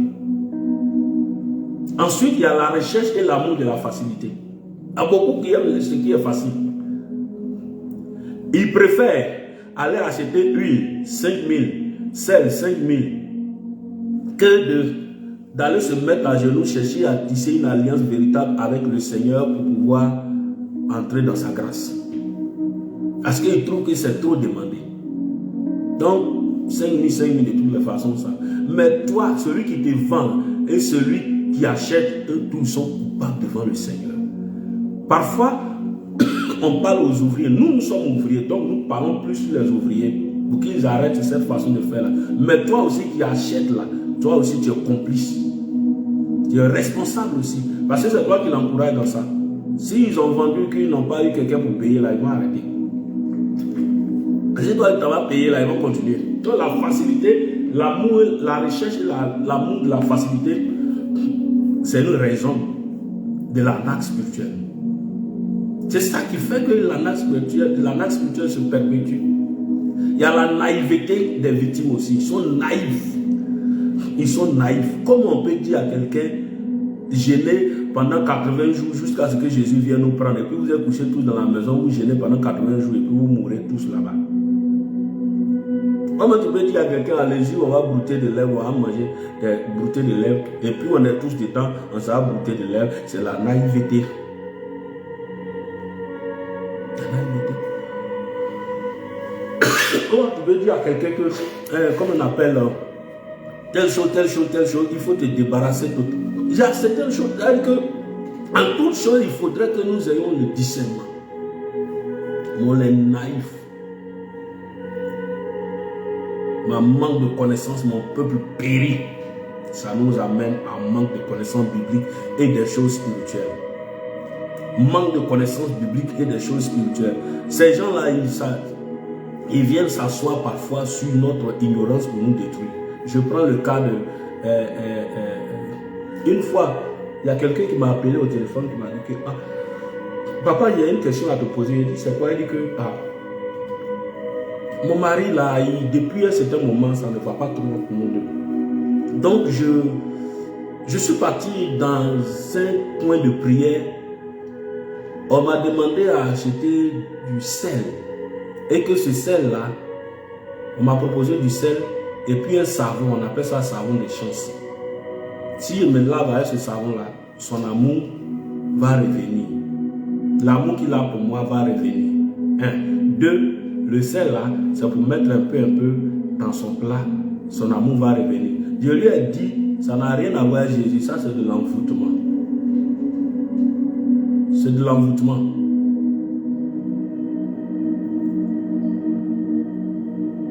Allez-y sur les réseaux sociaux. Vous allez entrer, vous allez voir les contacts avec les mystiques, les féticheurs, les gens qui bataillent, qui envoient l'invitation aux gens là. Il ne parle pas de savon de chance. Quand même, toi aussi. Quelque part dans la Bible, Jésus t'a montré savon de chance. Sel pour mettre dans l'eau. Tu vas empoisonner, envoûter l'enfant des gens. Tu vas le faire manger du n'importe quoi. Il y a vrai sel de table là pour assaisonner son repas, c'est mieux. Mais celle que tu t'as mettre là, tu es en train d'envoûter cet homme là. Tu es même chose, tu deviens féticheur ou bien féticheuse. C'est de l'arnaque spirituelle, ça n'a rien à voir avec le Seigneur. Il faudrait que nous décrions ces choses-là pour que ces choses-là cessent. Ou bien ceux qui continuent de le faire, ils le fassent en sachant qu'ils ne sont pas en train de faire des choses qui concernent le ciel. Ce n'est pas du Seigneur. Jésus-Christ n'est pas dans ces choses-là. Ça peut marcher, mais c'est une puissance. Mais cette puissance-là n'est pas de lui. Ce n'est pas de lui. Ils prennent le nom de Jésus, mais ce n'est pas de lui. Ils savent à qui ils ont fait allégeance. Ces personnes-là, ils savent à qui ils ont fait allégeance. Vendre savon des chances. Dans l'église, savon des chances. Vous avez vu ça où? Quand vous parlez sur les réseaux sociaux, vous voyez les féticheurs, ils vendent savon des chances. C'est vrai, non? Maintenant, toi aussi à l'église, on va te vendre savon des chances. Quand même, ton esprit ne s'ouvre pas pour que tu comprennes. Huile de ceci, sel de ceci, cela. Mais quand on fait là, ça marche certes. Mais tu es tenu responsable de quelque chose dont tu vas rendre compte à Dieu demain. Tu vas rendre compte à Dieu. Ça ne veut pas dire qu'on n'utilise pas l'huile. Je le dis et je le dis. Il faut que vous le sachiez. On peut utiliser l'huile. Moi, j'utilise l'huile pour des actions prophétiques. J'utilise l'huile. Mais je ne vends pas d'huile. Je ne suis pas un vendeur d'huile. Je vends d'huile. Je vends celle pour faire quoi?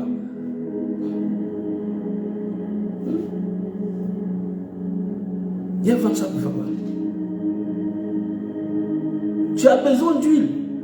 Tu n'en as, tu ne sais pas où t'en procurer. Donc l'argent, on va acheter, on va faire ton travail. C'est normal. C'est ce qui fait que certaines assemblées même là, ils ne veulent même pas entendre parler d'huile même. L'huile, on peut utiliser. Il y en a qui ne veulent même pas entendre parler de ça. J'ai vu sur un forum là, il dit non, est-ce que Jésus a mis l'huile sur les gens? Jésus a pris la boue avec sa salive pour mettre sur les yeux. Ça veut dire qu'il y a des choses dont il peut recommander. Sur les yeux de laver, il dit là, va te laver au réservoir de Siloé. Ça veut dire que leur utilisation est normale. Mais on n'a pas dit d'aller vendre. C'est ça le problème. Faisons attention. Il faut savoir aussi où ça quitte. Parce qu'il faut savoir où ça quitte. C'est que vous achetez dans les cars, dans les bus, dans les ceci, cela. Faites attention. Faites attention. Beaucoup sont en train de pratiquer l'occultisme. Il y a un module où on dit l'occultisme dans l'église. Beaucoup sont en train de pratiquer l'occultisme sans s'en rendre compte. L'occultisme.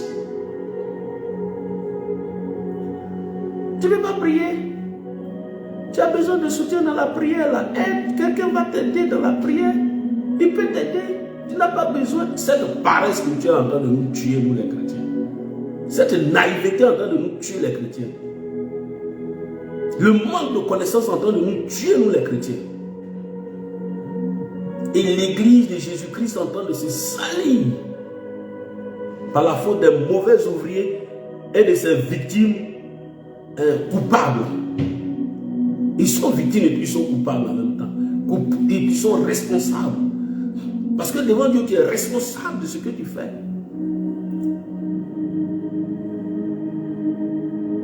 Quelle est la solution à tout cela? La solution se trouve dans les causes.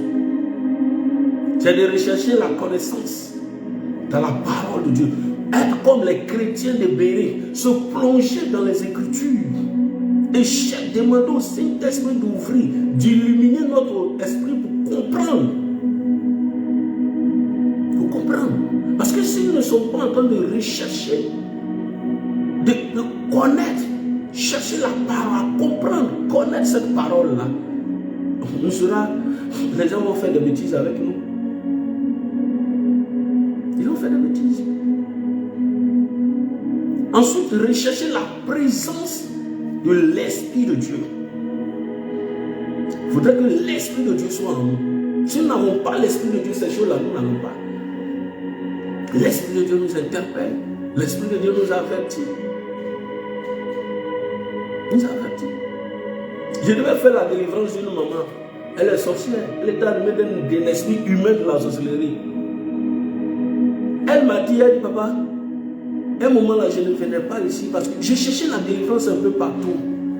Je suis parti quelque part. Il y a un programme qu'un homme, un éminent, homme de Dieu, on le connaît tout ça en Côte d'Ivoire.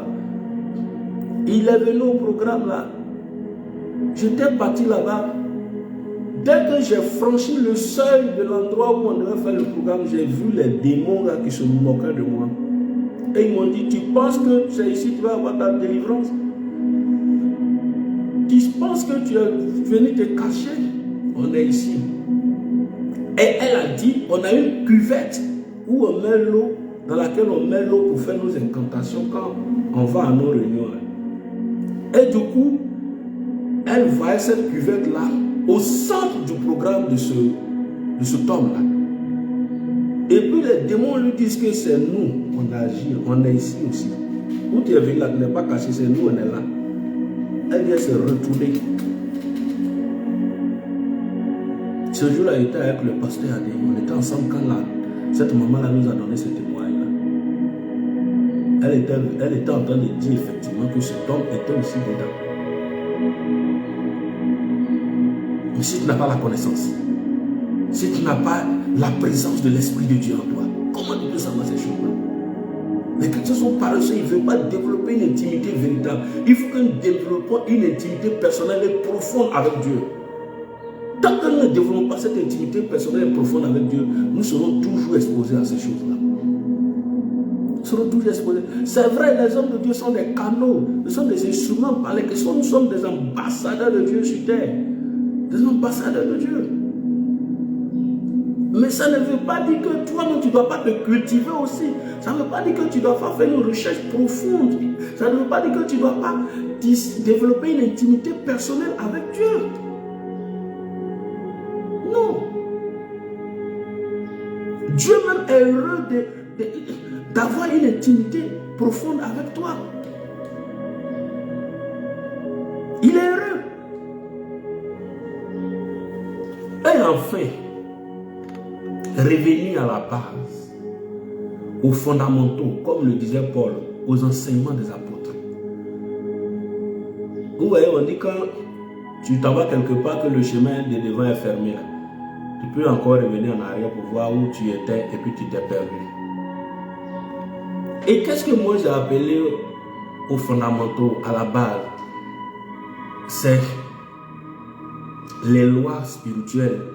On appelle les 7 lois spirituelles ou les vérités fondamentales. Dans les 7 lois spirituelles, quand un chrétien a compris les 7 lois spirituelles, ça veut dire qu'il Fondamental, c'est une base, un fondement. Ce sur quoi ta vie chrétienne est posée. Ce sur quoi ta foi est posée. Ce sur quoi tu te bases. Ce sur quoi tu t'appuies. Le socle même de ta vie chrétienne. Si tu as ces fondements-là en toi, là, on ne va pas te faire courir à gauche, à droite, pour aller acheter huile, pour aller acheter sel, pour aller acheter les... Et je vous dis, il y en a même souvent, c'est des cordes. Des cordes. Et puis des eaux, je ne sais quoi, on donne.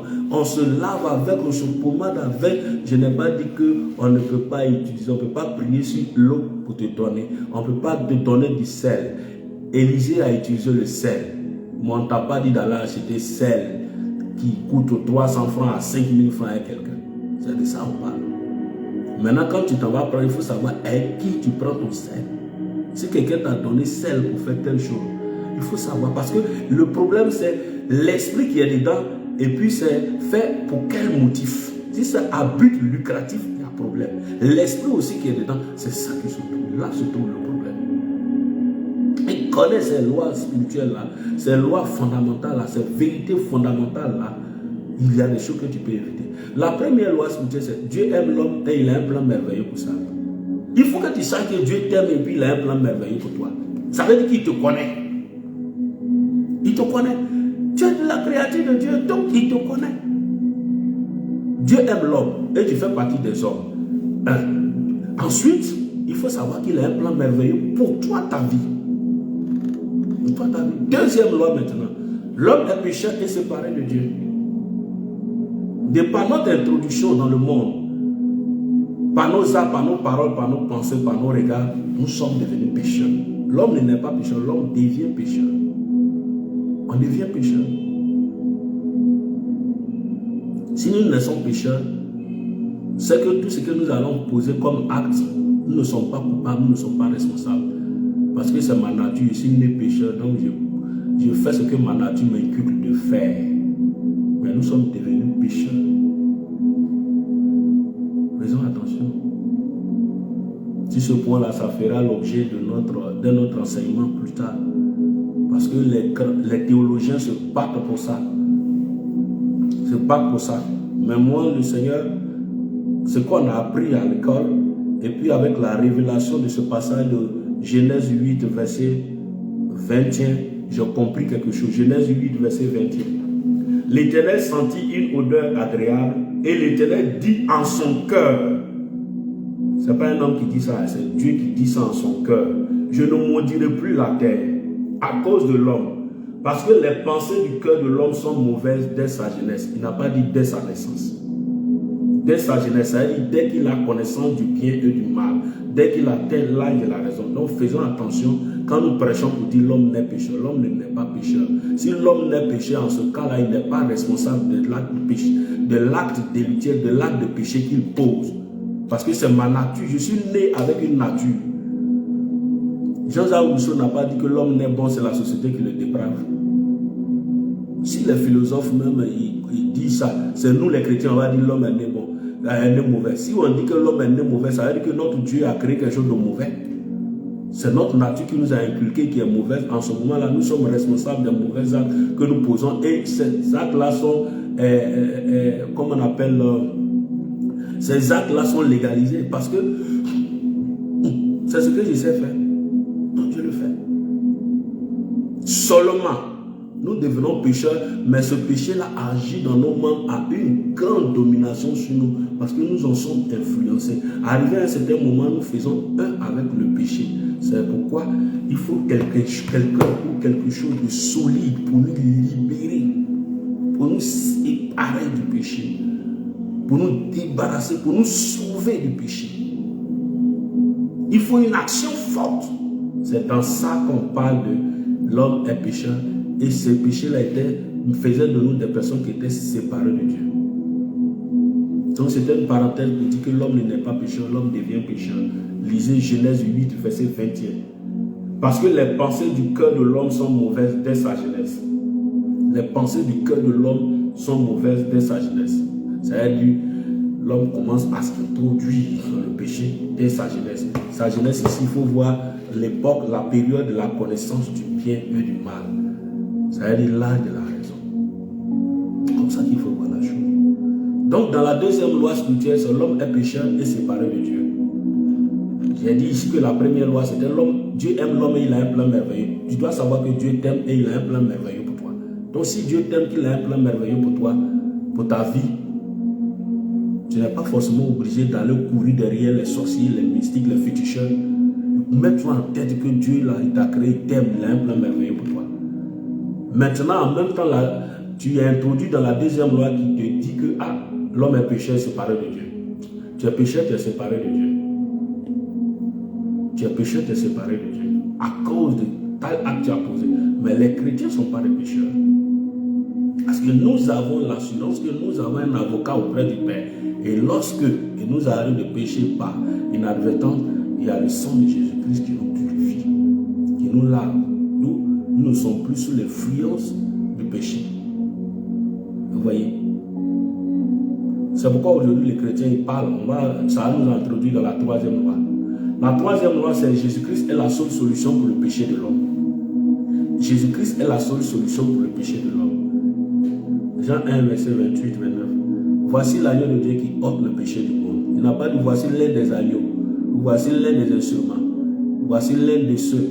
1 Timothée 2, verset 5. Il y a un seul Dieu, un seul médiateur. Jésus-Christ homme. C'est-à-dire que Jésus-Christ est la seule solution pour le péché de l'homme. Donc, pour ne pas aller acheter huile par-ci, par-là, celle-là, revient aux fondamentaux.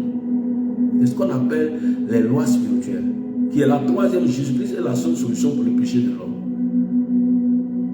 Donc, quatrième, nous devons recevoir individuellement Jésus-Christ. Nous devons recevoir individuellement Jésus. Si donc Jésus-Christ est la seule solution de Dieu pour le péché de l'homme, moi je dois le recevoir individuellement. Et si je le reçois individuellement, ça va me donner la possibilité d'être sauvé. Acte 31, crois au Seigneur Jésus, tu seras sauvé, toi et ta famille. Faisons attention à ce passage-là. Ça ne veut pas dire que moi, mon salut, le fait que je suis sauvé, ça va permettre aux autres aussi d'être sauvés par mon salut. Non. Ici, il faut comprendre que cette vérité que tu as découverte, cette grâce d'être introduit dans le Seigneur pour être sauvé, ça va impacter. À partir de toi, ces personnes-là seront sauvées. Mais si ils refusent d'accepter, ils ne seront pas sauvés. Mais si toi, tu as l'instrument, ici Paul parlait au geôlier. Si le geôlier qui est le chef de famille, qui est le premier responsable, si lui s'est engagé, à partir de lui, les autres vont vouloir s'engager. S'ils veulent bien le suivre dans cette marche chrétienne, dans cette marche avec Dieu, ils pourront être sauvés également. Mais en recevant individuellement Jésus-Christ. Donc voici la quatrième loi spirituelle, nous devons recevoir individuellement Jésus-Christ. Quand quelqu'un est parti sur la base, sur ces bases-là, il ne va pas courir pour aller acheter l'huile. Il ne va pas courir pour aller acheter sel à des millions. Il ne va pas courir pour être l'objet d'arnaque par des gens par-ci par-là. La cinquième loi, c'est la marche par la foi en la parole de Dieu. Une fois que tu as accepté individuellement Jésus-Christ, tu vas marcher par la foi maintenant à la parole de Dieu. La marche par la foi à la parole de Dieu, nous marchons par la foi et non par la vue. On n'est pas obligé de voir. Heureux ceux qui croient sans avoir vu. Tu as vu, tu crois. Ça vient conforter, ça vient solidifier. Mais avant que tu ne vois ce que tu as cru, dès que tu vois maintenant, tu as une assise, tu as une base solide. Tu as une base solide.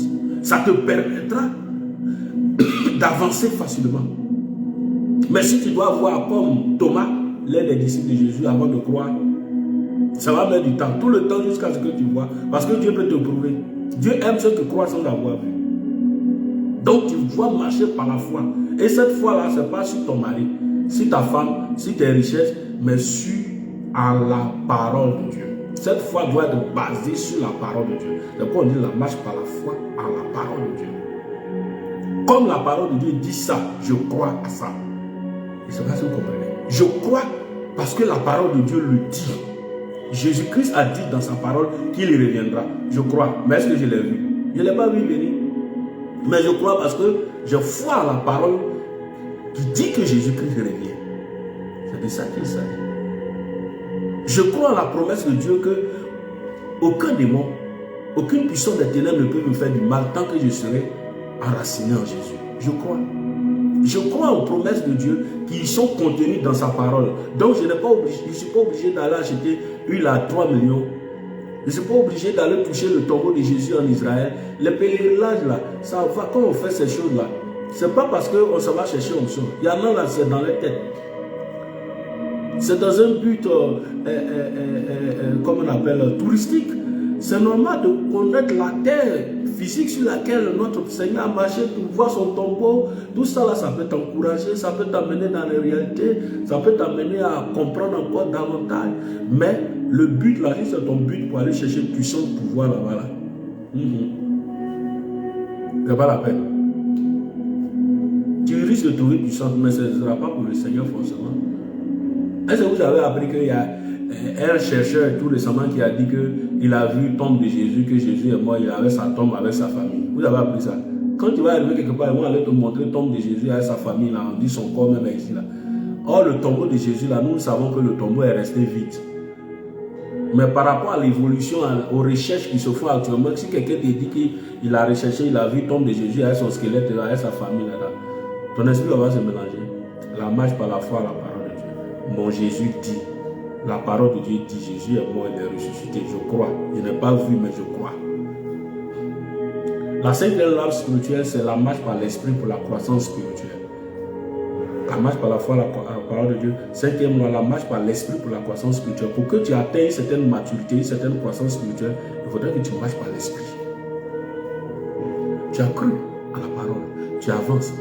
Mais pour que tu sois mûr, pour que tu sois posé, pour que les gens ne viennent pas te vendre de l'huile, te vendre du sel, te dire des bêtises, raconter ceci, raconter cela, à gauche, à droite, il faudrait que tu marches par l'esprit. Et les désirs de l'esprit sont contraires aux désirs de la chair. Et pour que l'esprit prenne le dessus, il faudrait que la chair meure. C'est pourquoi la Bible dit, Christ a crucifié notre chair. Il a crucifié la chair à la croix. Et nous, avec tous ces convoitises. Donc, il faudrait que la chair meure pour que l'esprit prenne le dessus. Mais si ta chair parle encore plus fort que tout, il te serait difficile de croître spirituellement. Donc, pour la cinquième loi, vous devez comprendre que toutefois que tu vas marcher par l'esprit, tu vas atteindre la croissance spirituelle. Et les dons spirituels seront par-ci par-là. Ça va t'amener, ça va t'introduire dans une certaine dimension. Et enfin, la septième loi, c'est la persévérance dans la foi jusqu'à la fin. Matthieu 24, verset 13. Celui qui persévérera jusqu'à la fin sera sauvé. Si tu as enseigné sur ces fondamentaux-là, tu ne vas pas te promener pour aller acheter des livres. À 10 millions, à 5 millions. Aujourd'hui, il y a des gens qui organisent des pèlerinages qui sont devenus un commerce. Tout ça, ça part de l'arnaque spirituelle. Les pèlerinages, là, ça les arrange parce qu'ils se font des sous dans ça. Faisons attention à la manière dont nous faisons l'œuvre de Dieu. Faisons attention. Jésus-Christ, il nous aime. Il veut vraiment nous aider. Il veut vraiment que nous avancions. Mais nous devons comprendre que l'arnaque spirituelle aujourd'hui est en vogue. Notre société n'est pas épargnée. Le monde chrétien n'est pas épargné. Même nos églises évangéliques, même des communautés chrétiennes qui étaient posées, qui étaient équilibrées, aujourd'hui, beaucoup en sont impactés. Beaucoup sont touchés. Beaucoup ne sont plus à l'abri. Donc arrêtons de nous faire arnaquer. Cherchons le véritable Jésus-Christ pour notre salut. Quand j'ai mis le véritable Jésus, ça veut dire qu'il y a un faux Jésus qu'on vous présente. Il y a de faux Jésus qu'on vous dit, qu'on vous prêche. Il y a de faux Jésus. Il y a de faux Jésus qu'on vous présente. Ce ne sont pas des Jésus qui sauvent. Le Jésus qui sauve, il est réel. Il est Dieu, il est Fils de Dieu. Il est mort, ressuscité, troisième jour, pour que toi, tu puisses avoir la victoire sur la mort. Pour que toi, ils disent tout est accompli. En Jean 19, verset 30, il a dit tout est accompli. Il a payé le prix pour toi. Le salut ne se trouve qu'en lui. Acte 4, verset 11. Il n'y a aucun nom sous le ciel qui a été donné par lequel nous pouvons être sauvés. Si c'est dans le nom de Jésus-Christ. J'aurai l'occasion de donner un enseignement sur Jésus. Qui est Jésus selon toi? Je suis en train de préparer cela. Parce que je veux qu'il se révèle encore à moi. Et chaque fois, il se révèle encore à moi. Il me parle de certaines choses. C'est Jésus-là, c'est lui qui peut tout sauver. Le véritable Jésus, à travers cet enseignement-là. Il ne faut plus jamais hésiter, il ne faut plus jamais douter. Tu as acheté sel, tu as acheté piment, tu as acheté pomme, tu as acheté foulard, tu as acheté l'eau, tu as acheté huile, tu as acheté ceci, tu as acheté cela. Il faut arrêter. Répands-toi sincèrement. Reviens au véritable Jésus en partant sur la base des fondamentaux. L'enseignement basique de la vie chrétienne. C'est de cela que tu peux être sauvé. Ce n'est pas en courant à Pouf pour aller rechercher toutes sortes de formes de doctrine. Quand nous vous ici, tu es là, ici tu es là, à gauche tu es partout. À cause de quoi? C'est pour ton salut beaucoup ou pour les biens terrestres? Pour ton salut, c'est Jésus-Christ. Pour les biens terrestres, tu peux continuer de courir derrière les arnaqueurs. Mais après, ne viens pas salir le nom de l'Église. Parce que l'Église de Jésus-Christ, elle est authentique, elle est vraie. Et c'est par elle qu'on atteint Jésus pour son salut et son âme. Que le Seigneur nous bénisse. Bon après-midi à tous. Et puis que le Seigneur nous donne de nous rencontrer dans les prochains jours. Et j'ai été heureux de partager ce direct avec vous. Merci à tous ceux qui nous soutiennent. Merci à tous de partager ce direct. C'est vrai. Quand nous disons cette vérité, nous sommes combattus. Moi, j'ai été, avant même que le Seigneur m'appelle, quand je commence à le servir, il m'a dit, ils vont te combattre. Ça, sois prudent, ils vont te combattre. Il m'a dit, comme il a dit à Jérémie, ils te feront la guerre, mais ils ne pourront rien contre toi. Si tu vends huile, j'ai dit, tu vends huile. Si tu vends sel, j'ai dit, tu vends sel. Mais je ne viendrai pas dire ton nom parce que tu vends huile, tu vends sel. Mais je dirai pour que ceux qui sont co-auteurs, ils arrêtent d'acheter parce que ce n'est pas ce qui va les sauver. Ce n'est pas ce qui va les sauver. Prêche l'évangile vrai de ce qui peut sauver les âmes.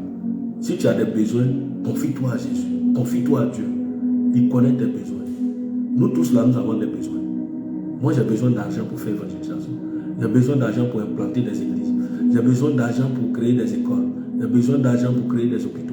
J'ai besoin d'argent pour soutenir des gens, des veuves et des orphelins. J'ai besoin d'argent pour accompagner des gens qui souffrent.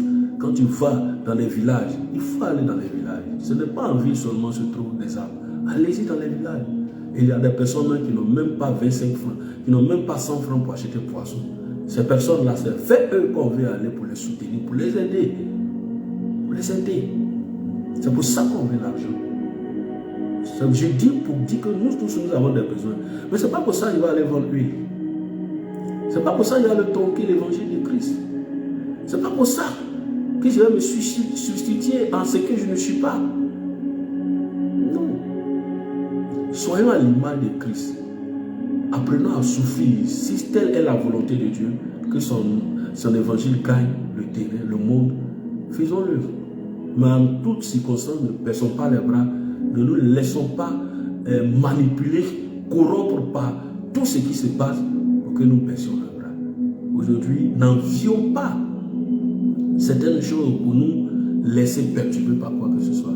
Que la grâce du Seigneur soit avec nous et que le Seigneur nous bénisse véritablement, qu'il nous bénisse dans nos ministères différents pour que chacun puisse vraiment le servir et le suivre selon lui.